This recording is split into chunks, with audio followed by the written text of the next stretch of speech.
Hello साथीहरू, दर्शन नमस्ते, सेवा रो। आज चाहिँ म साथीहरूलाई अचार पकाएको भिडियो देखाउन लागिरहेछु ल साथीहरू। अचार चाहिँ के को पकाउनु लाग्यो भन्नुहुन्छ भने पोर्कको अचार बनाउन लागिरहेछु ल साथीहरू। मलाई खासै बनाउनु त आउँदैन हो, र पनि अब जस्तो आउँछ त्यस्तै बनाएर चाहिँ खाने गरेको छु मैले। अन्त यहाँ चाहिँ तेलमा चाहिँ मैले मेथी खुडाइसकेँ, अनि त्यस पछाडि यो अदुवा र लसुनको पेस्ट हो। यो चाहिँ मैले मिक्सरमा पिस्दिनँ, अनि सानो खोलमा पचक पारेको यसमा। यो खालको मलाई चाहिँ मनपर्छ अचार। अब आफ्नो टेस्ट आफूलाई जस्तो आउँछ त्यस्तै पकाएर खाने त हो नि होइन साथीहरू। त्यही भएर चाहिँ अब यो मेरो मेथी खाडिसकेको अवस्था। प्याज चाहिँ अलिक सानो बनाउँछु ल। अब यो लगाउने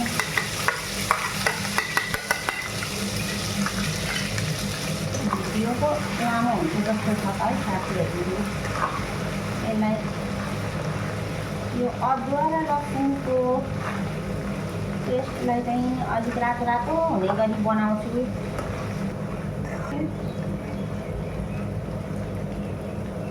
अहिले खरिएन त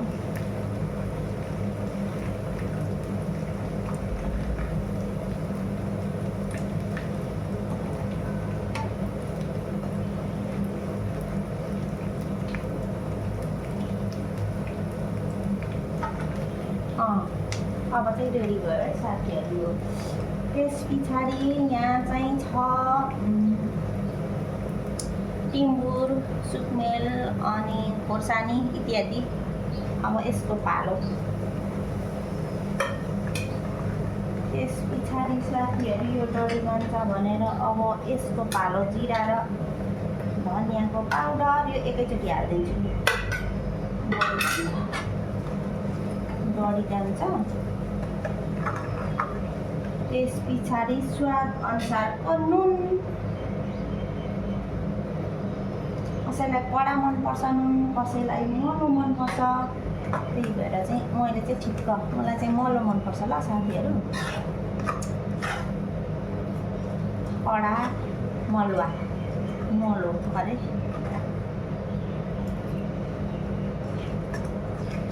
खोर्सानी पनि है हालेको छु म चाहिँ। अनि साथीहरू म आफै घरमा बनाएर खाने भएको कारणले गर्दा म त्यो केमिकलहरू भेनेगरहरू के हुन्छ नि अचारमा लगाउनुहुन्छ नि अरूले त, म त्यस्तो चाहिँ युज गर्दिनँ ल। म आफै घरमा थोरै बनाएर खाने हो, छिट्टै खाइसकिन्छ। अनि त्यही भएर बिग्रेला भन्नु पर्दैन। अनि त्यही भएर म चाहिँ भेनेगरहरू इत्यादि अरू केही लगाउँदिनँ, यही मरमसला लगाउँछु गर्छु अनि पकाउँछु ल साथीहरू। अब मैले पोर्क हालिदिएँ। मेरो चाहिँ यति नै हो पकाउनु तरिका भनेको, यति नै। अरू केही हाल्दिनँ पनि म हो, यति हो मेरो। अब धेरै दिन पनि रहँदैन, थोरै पकाउँछु अनि छिट्टै खाइसकिन्छ। बिग्रेला भन्ने पनि डर हुँदैन।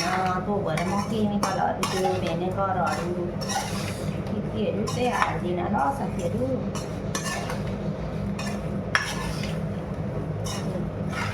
सादा सिम्पल। कस्तो छ साथीहरू?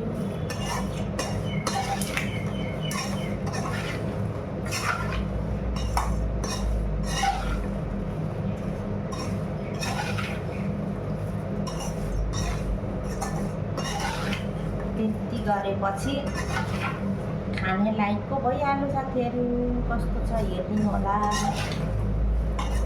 अनि यो अचार पकाउने आइडिया मलाई थाहा छैन। हजुरहरूले जानेको कुरा यस्तो चाहिन्थ्यो अचारमा, उस्तो चाहिन्थ्यो, यस्तो लगाएको भए राम्रो हुन्थ्यो भनेर हजुरहरूको मनमा लाग्छ भने चाहिँ मेरो भिडियोमा कमेन्ट गरिदिनु होला। हस्, म अनि अर्कोचोटि हजुरहरूको कमेन्ट अनुसार म त्यही लगाएर बनाउने छु अनि खाने छु ल साथीहरू।